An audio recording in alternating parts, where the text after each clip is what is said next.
Representative Jesse Rodriguez. Bill Christensen. Here. You have a floor. Okay, great. Thank you, Michael.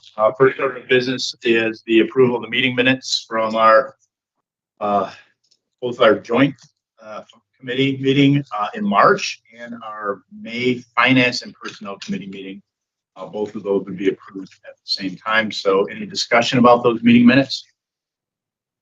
Take a motion for approval. Second. All in favor, say aye. Aye. Aye. Any opposed? Great. Thank you. Next order of business, which is most of the reason that we're here, we'll turn it over to Steve Marsh to go over our financials and then we'll go over the budget. Thank you, Mr. Chairman, and good morning, everyone. Today's agenda, as well as the board meeting next week, are finance heavy as management presents its 25 budget. And next week, we'll also be seeking authorization to execute a bond defeasance transaction that we'll be talking more about here today. We're going to touch briefly on the 2024 forecast, but the bulk of our time will focus on the upcoming year.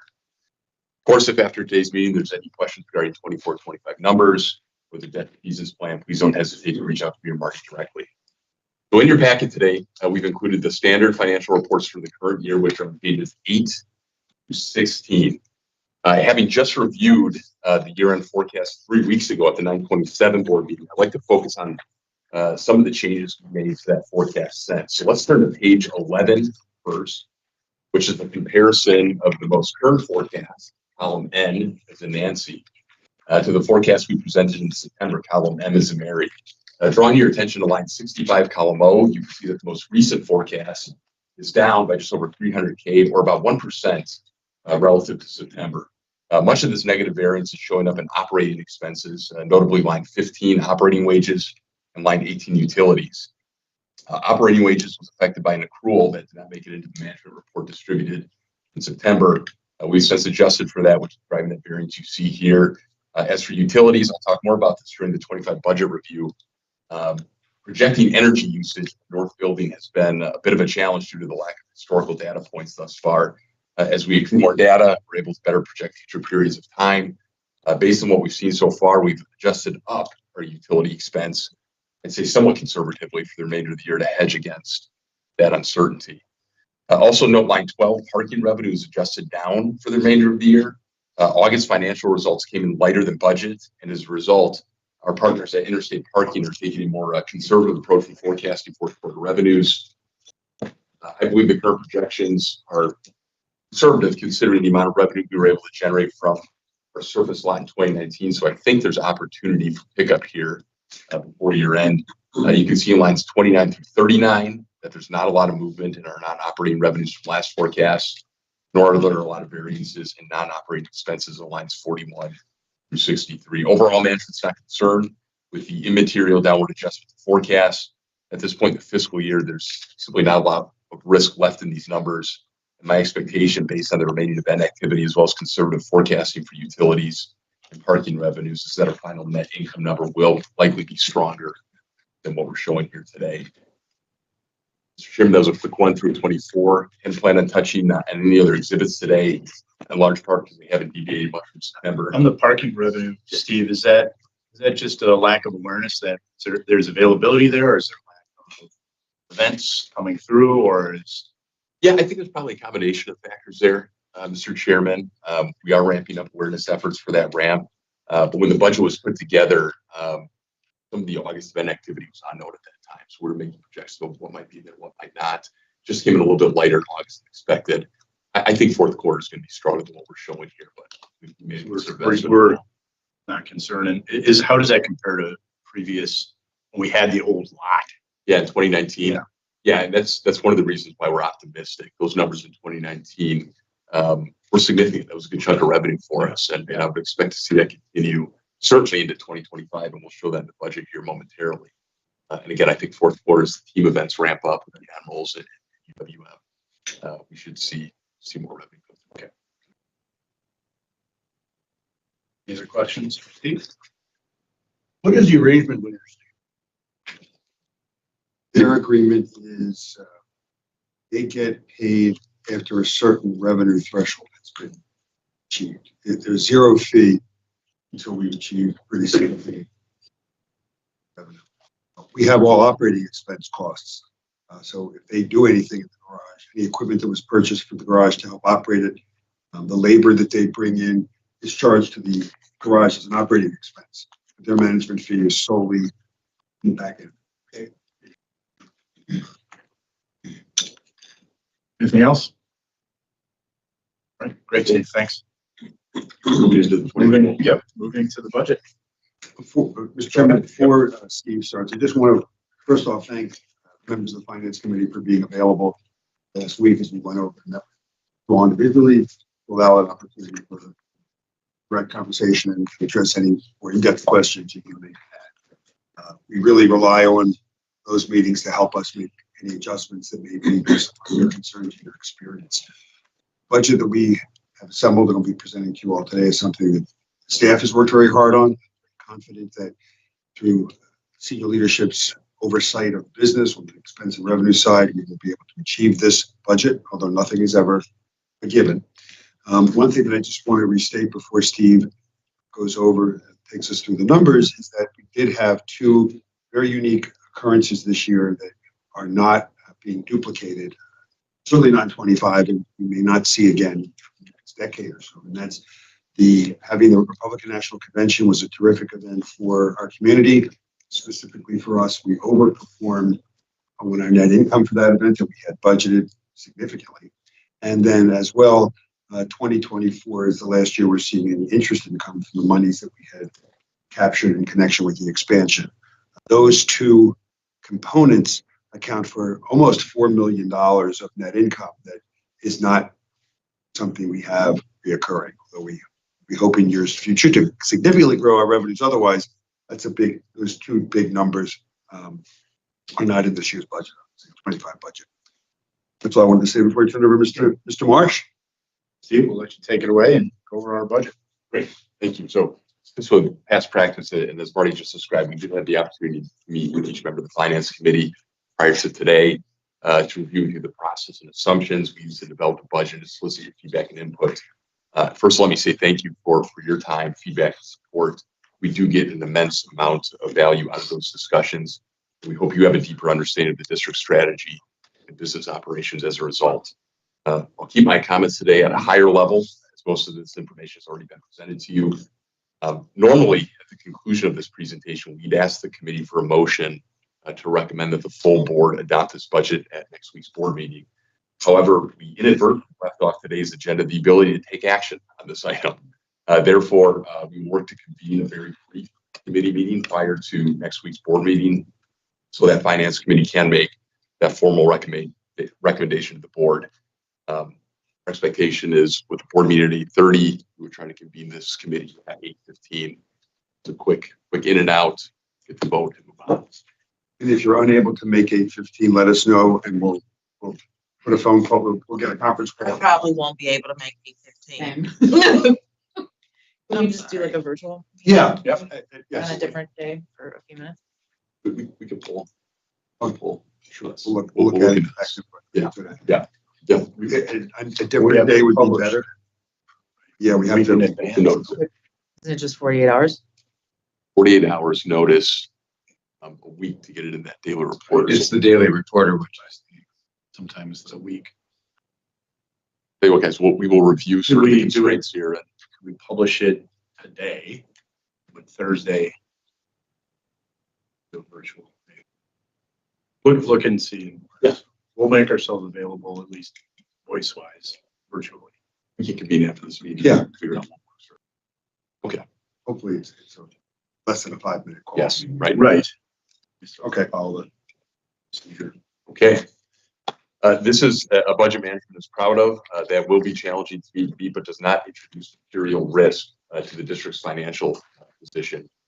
2025 will be a full year of the North Building being open, a full year of the parking structure being open, and a full year of the Baird naming rights deal. And it's a year in which we're investing substantially in IT platforms and personnel. 25 will be the benchmark against which future years will be measured. We're very excited about. This budget produced 3 very positive metrics. Number 1, positive growth in the restricted fund. Number 2, positive net income before depreciation expense. And number 3, after controlling for those one-time exceptional factors in the 24 forecast that Marty just mentioned, we are going to show 11% year-over-year growth in income. So let's spend a few minutes talking more about what I mean with just one-time exceptional factors. You'll see here momentarily that our income statement will show negative year-over-year growth, which seems a bit atypical, but turning to page 17 of your packet, 24 had two unique circumstances that impacted net income in a very positive way. The first unique circumstance, of course, the RNC event, as already mentioned. This event was unique for many reasons, but in this context, we're focusing on the unique impact the RNC event P&L had on the district's income statement. Marty discussed in the September board meeting that we negotiated an all-in price for the RNC. Not only were the revenues at a volume that frankly no other event has used in the last 7 years, but the margins were such that a significant portion of that revenue dropped to the bottom line. As you can see in this exhibit, 2024 produced more revenue and higher margins with less events during June and July than actual results from 2023 and what we're budgeting for 2025. Substantially more. And that's the impact of the RNC. It's almost impossible to replicate the financial impact of the RNC in any other year by any other combination of events. That's why these political conventions are so sought after. The second unique circumstance in 2024 is a familiar one. That is the interest income earned on the expansion projects funds. As we've reported over the last 2 years, income earned from the funds has been significant due to that relatively high interest rate environment, which really started ticking up beginning in 2022. While this was good news for the project, it inflated the district's overall net income number. And while the income is real, it's restricted to the project only. Once the project funds are completely drawn down, which should be by next month, that income will go to zero. Similar to the RNC, this type of financial impact cannot be replicated or replaced in 2025 through normal business operations. So if we want a more apples-to-apples comparison of 25 to 24, it's appropriate to adjust 24 net income by subtracting out these two events. You can see on this exhibit, shows what the income in 24 would have been after making those adjustments. We go from year-over-year growth, -3% to a healthy 11%. So that's the caveat regarding comparisons to 2024. One final note to consider as we review the 25 budget, and that's regarding the actual events on the calendar for the upcoming year. And more importantly, when those events were booked. Visit Milwaukee and the district sales teams are not living in 2024 right now. They're living in 2027, 2028, and beyond. As Marty noted in September's board meeting, we have events booked on our calendar right now as far out as 2032. What does it have to do with 2025? Well, much of the events on our calendar for the upcoming year were booked in 2021 as we were in the midst of the COVID crisis. During that time, meeting planners were hesitant to book events, particularly the large citywide events, and those that did book committed smaller than typical budgets to that event. It was unclear when that event supply would completely rebound from COVID. So in order to ensure our north building and the renovated south building were filled with activity after completion of construction, our teams booked events aggressively and quickly. While no event was booked would show a net loss on the income statement, the backdrop of COVID suppressed potential future revenues. Also remember that our sales team had only marketing collateral to use when selling the north building. It hadn't been built yet. So that was a leap some event planners weren't willing to make at the time. So we view the projected results of 2025 with the understanding that net income per event would likely be less relative to future years. There's a lot to be excited about in 2025.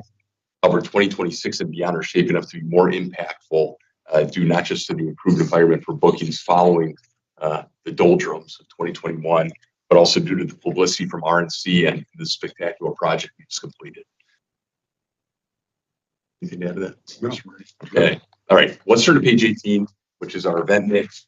The budget process really begins with establishing the event mix from which we can derive direct operating revenues and expenses. When I say establish the event mix, we're really focusing on the number of events, the types of events, and the requirements of those events. Looking at the event mix summary, you'll see several years of data. Column A represents our 2025 numbers. On line 21, we're projecting to host 382 events across our campus. Of the 382, approximately 30% of those events are considered blue sky. However, only 5% of our event operating income is driven by those blue sky events. So the overall risk to our budget based on these assumptions is low. You can see we're projecting a full slate of events from our team tenants in the arena, and we're expecting 37 total events from our PTG partners in the theater. Overall, we believe this budget event mix is a reasonable representation of what we can expect for the upcoming year. Turning to page 19, our income statements. Line items along the left-hand side are in revenue and expense categories. We review at each board meeting. Column A represents 25 budget numbers. Column B represents 24 forecasts. C is the variance between the two, and then E through H represent past several years. I do like to start at the bottom line first. You can see on line 66, we're projecting that income for depreciation expansion debt to be just about $29 million. Again, a decrease over that 24 forecast number, but for reasons just explained regarding the R&C interest income and the circumstances in which 25 event activities booked, management's not concerned about this decrease. So let's talk about what's driving 25 net income, starting with the top line operating revenues first. Line 1 lease revenue is at $4.5 million. You can see it's substantially less than 24, and that's due to the R&C.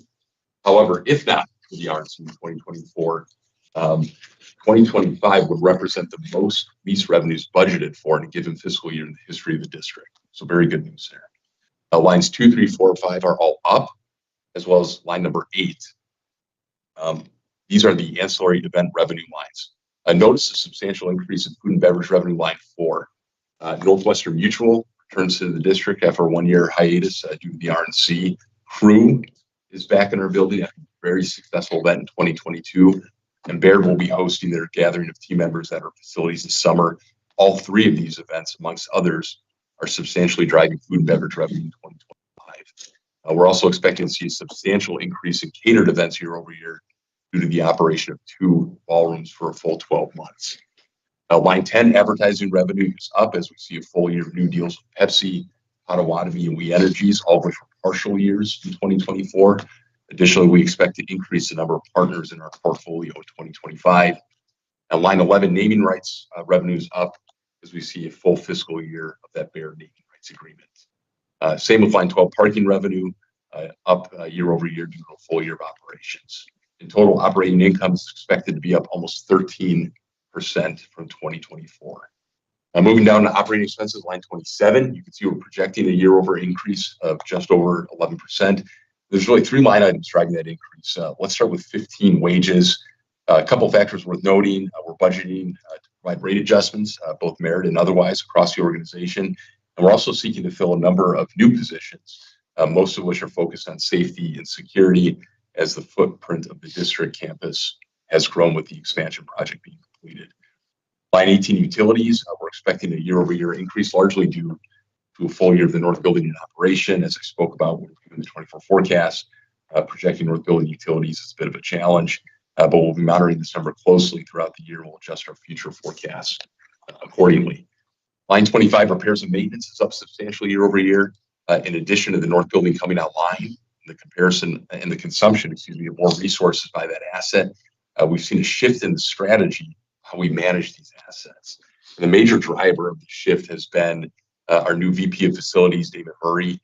He has provided a fresh set of eyes to our repair and maintenance programs since he joined with us in January, and eventually replaced our longtime and legendary Vice President, Bob Seafeld, who retired in June. Notably, David and his team have worked to develop a plan that more heavily invests in preventative maintenance programs for the various systems and infrastructure needed to support our core businesses. While this has resulted in a chunky increase to this budget line item in 25, we believe in the long term it will yield savings to the district in the form of less emergency repairs, which can be expensive, and a more manageable capital expenditure budget. Of course, there's other puts and takes here, but these categories, the 3 of them are the primary drivers of that 11% increase noted on line 27. Overall, the change in operating revenues and expenses produces a healthy increase in net operating income of almost 21%, as noted on line 28. Moving on to non-operating revenues, you can see tax revenues, line 34 is projected to increase by 4%. This is consistent with the projections we're making as part of the debt defeasance plan. And line 35, interest income is down substantially year over year, again, due to the lack of income earned from project funds held in trust, as those funds will be completely drawn down before year end. Still, we do expect to earn some amount of income on our remaining restricted and unrestricted funds. Line 37, the Bucks rent increases consistent with the lease agreement, and we've assumed an increase in line 38 Bucks district ticket surcharge We expect the Bucks to be in the playoffs again, which should help drive those revenue numbers. And Fiserv will also be hosting the NCAA tournament in 2025. We expect that to drive a nice bump in that category year over year. Moving on to non-operating expenses, line 65. You can see this is up by 4.6%. Line 41 salaries is up just over $200K, which represents a 3% increase in this line item. Line 44, health and dental insurance is up as we expect new full-time employees to enroll in our benefits program. Line 49, System Milwaukee is up year over year. This is a payment determined by a formula and provided in contract with them, driven primarily by city and county hotel tax revenues collected by the district. As those revenues grow, so too does Visit Milwaukee's payment. Line 52, IT is up significantly year over year. You heard me say at the top of this presentation, we're making substantial investments in technology platforms in 25 across our organization. We're looking to implement solutions in public safety, building services, marketing, corporate partnerships. But perhaps the most significant is an investment in a true ERP system. But the current accounting program that we have here just isn't up to par in supporting the operations and the various processes that we conduct in financial operations. Line 53, insurance is up, largely the result of a full year of property premiums on the expanded premises. And lastly, line 62, miscellaneous expenses up. Amongst other items we capture in this category, expenses related to employee engagement, including but not limited to employee parking. Over the past 3 years, this has been deemed a project expense. In 25, we will see a full year of this expense hit the income statement. Note line 64, bond interest expense. That's down. This is the debt that existed on the district's books before the expansion. As more of this debt matures and is paid off, we'll continue to see this expense decrease. Just beneath that, on line 67, you see the bond interest expense related to the expansion. That conversely is increasing as we continue to accrue those expenses before payments begin in 2027. So these are puts and takes of the income statement, which all lead to that positive net income number of just over $29 million. One last item before we leave this page, line 68, the depreciation expense number is up significantly. That's from the full year of depreciating the North Building project. Any questions on the income statement? I just do have a quick question. So, and I apologize, this is covered previously, but is interest earned on restricted funds also restricted, or is interest earned on restricted funds available to, or part of the unrestricted fund? Can it be allocated to the unrestricted fund? It cannot. So any interest income earned on the restricted fund stays with the trustee. That income can be used for principal and interest payments. Got it. Okay. It stays segregated. Okay, that's right. That's kind of what I thought. Thank you. What does this compare to when we did get the bond for the forecast we had bonding for the expansion? How does this number compare to what we had forecasted for 20? The interest income? Yeah. The interest income projected when we on the revenue side, right? Because we had to submit this to get bonding. That's right. That's right. So we at the time the interest rate environment was very low. Yep. So I think we were projecting maybe 6 figures on that interest income. I think the number that we submitted as part of the required was about $300,000. That's right. And our net revenue number though too, right? Didn't we have to submit what we thought and what we had forecasted the entity would do? Oh, you're talking about the final net income number for the operating income. Oh boy, yeah. I'm trying to see if we're on pace, starting out of the gate here. Yep, we can look into that, Mr. Chairman. That was part of the HVS study that was conducted in 2020. Right. They projected out what those revenues could look like. I can go back and take a look at Yeah, that. it might be just something that to make sure that we're continuing to stay on track for what we had. Right? Yeah. Yep. There's no surprises down the road. Sure. We need to make things up. Absolutely. I'll look into that. And promise no surprises down the road. Yes, we know that. We'll do our best. Only good surprises. There you go. Are there any other questions for Steve before we continue to move forward? Okay. So what does this income statement mean for our cash position? Discussed at almost every committee and board meeting. The income statement is made up of both those restricted and unrestricted funds, and in recent years, the project fund. This next exhibit on page 21 shows how the consolidated income statement revenues and expenses are broken into these various fund balances. This is a summary of a more detailed exhibit we began providing to the Finance Committee in 2022, which is represented on the next page. Staying on this page, however, the top half shows how the income statement flows into these three primary funds. Note that in 2025, the budget income statement drives positive growth in both the unrestricted and restricted funds noted on lines 2 and 3. Certainly great news there. Note also on line 4 that we're projecting $0 for the project account fund, like 2024, as we're not expected to earn any interest income in 2025. Bottom half of the page summarizes the impact of the 25 budget on these fund balances on a cash basis as opposed to the accrual basis of the income statement above. Also factors in non-income statement items such as CapEx. As you can see, the addition of the capital expenditure projects on line 8 nets a negative cash flow in our unrestricted category, albeit less than what we had budgeted for in 2024. And note also that the cash number is greater for the restricted accounts, line 11, than on a net income basis, as the amount of bond interest expense we're accruing is greater now than the cash that goes out the door. So the results of the income statement and subsequent impact to cash allow both the restricted and unrestricted funds to remain in a stable and healthy position. And we believe the district is well positioned to grow that unrestricted cash balance in 2026, as we expect stronger margins from our meeting and convention event activity. Skip over the next page, which is a more detailed listing of this review. Let's move on to the capital budget. You can see on page 23 and 24, this list is pretty substantial, as was the case in prior years. We've segmented expenditures into 3 tiers, with tier A being the priority, which focuses on projects that deal with life safety, building functionality, code compliance, and contractual obligations. Our spend in 2025, about $3.9 million, is greater than the approximately $3 million we're projecting to spend in 2024. A couple of projects worth noting here. Line 59, the public address sound system in the Panther Arena needs to be replaced, and it's beyond its useful life. That's a $1.2 million project that we're expecting to take on in 25. Line 29, roof life safety, is a project that consists of installing and replacing roof safety systems in all 3 buildings. And lines 16 through 21 address renovation and modernization of the various elevators in the south building of the convention center. Some of you may recall we went through a similar process with our escalators about 4 years ago. We're taking a phased approach to this project, addressing a couple elevators each year. So this will be a common theme as we move forward.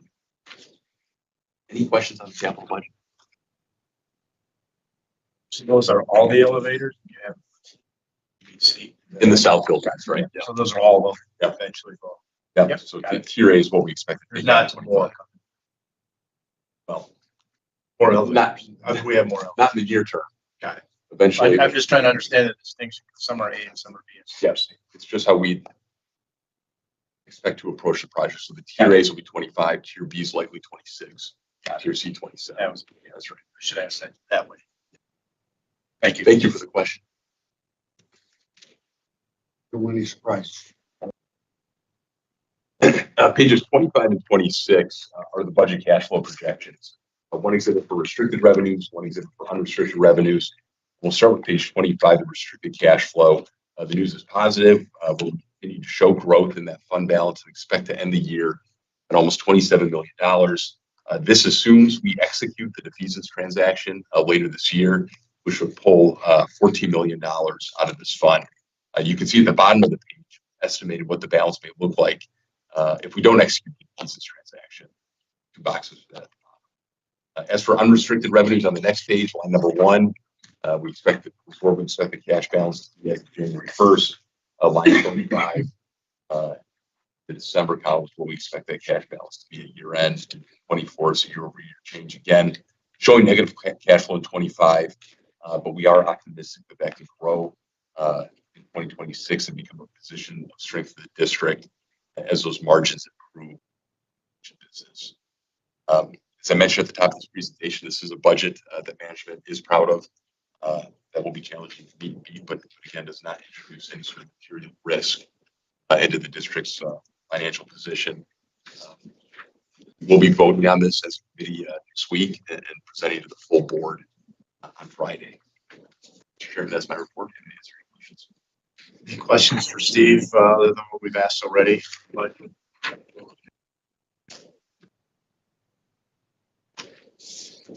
great, thank you. Steve, I think the next one is also yours. Yeah, right. Yes, that's the piece. Okay. So you're David, time to shine, time of the year to shine. It's a year. Once a year, he gets. Well, today's agenda item regarding debt fees is really an opportunity for committee members excuse me, to report any additional questions or comments regarding the plan that we proposed in September. Earlier this week, a memo was distributed to the full board documenting questions brought to management's attention over the last 2 weeks. Specifically, we were asked to investigate 2 alternative approaches to the defeasance. Number 1 was making a tender offer to debt holders, and number 2 was holding in our district controlled trust account, excuse me, the funds earmarked for defeasance up until the call date, which is different than the current defeasance plan in which those funds would be sent to an escrow by year end. We worked with both Baird and Quarles and Brady to research these options. They're both represented here today, Jake from Quarles and Brady, Justin from Baird. And after rigorous analysis, management and our financial team continue to recommend pursuing the plan that we presented in September, as we noted in the memo. Subject to any additional feedback, we will ask the board to vote on this at next week's board meeting, giving management authorization to execute that defeasance transaction. So, Mr. Chairman, we're happy to entertain or discuss anything the committee would like to. Any other discussions? I know people have had some questions on the defeasance. I know you've addressed some of those already one-on-one, but are there any other questions on the defeasance?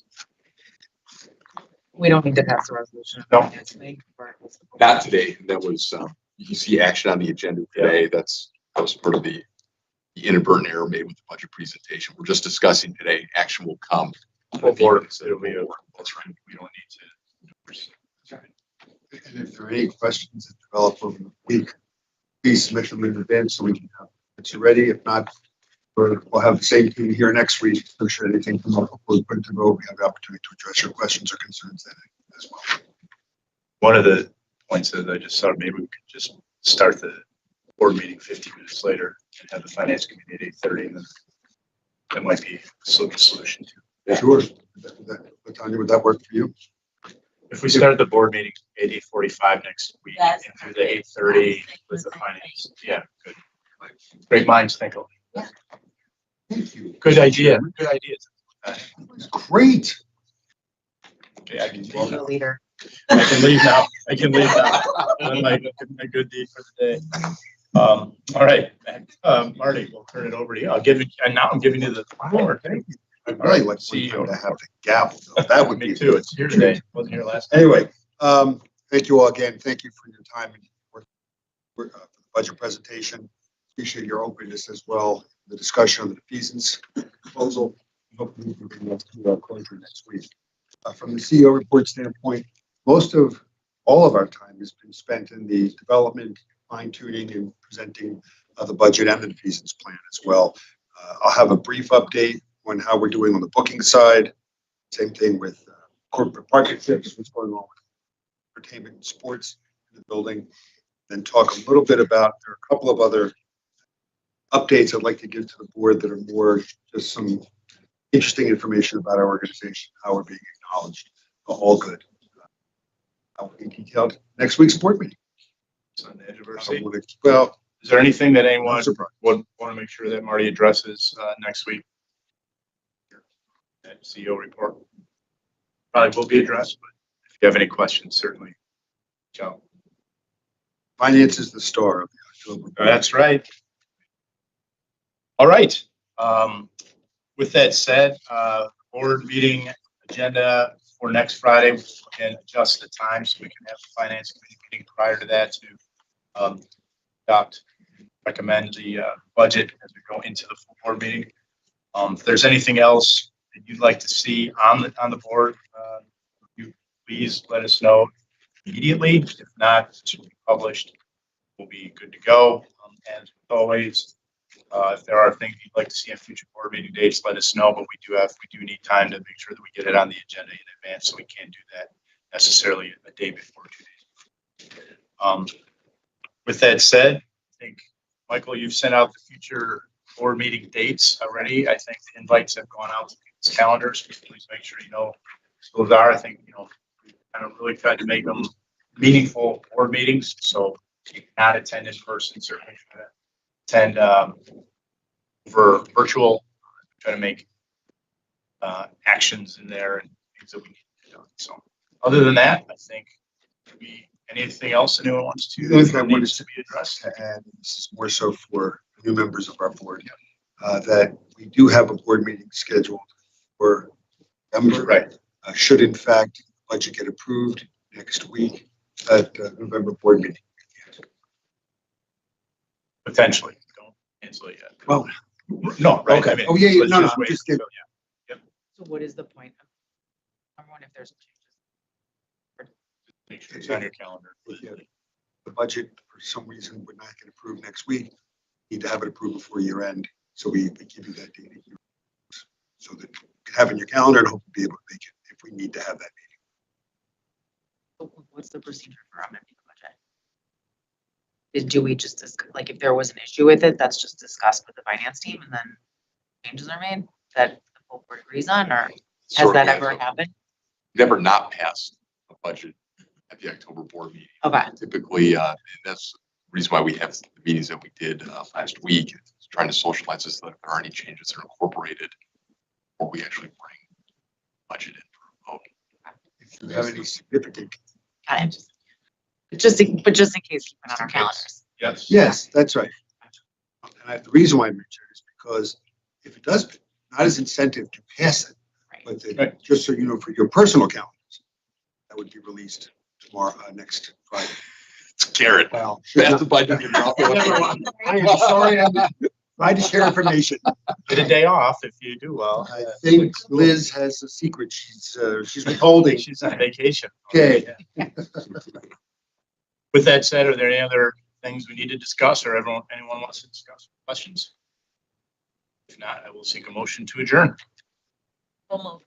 Second. All in favor, say aye. Aye. Any opposed?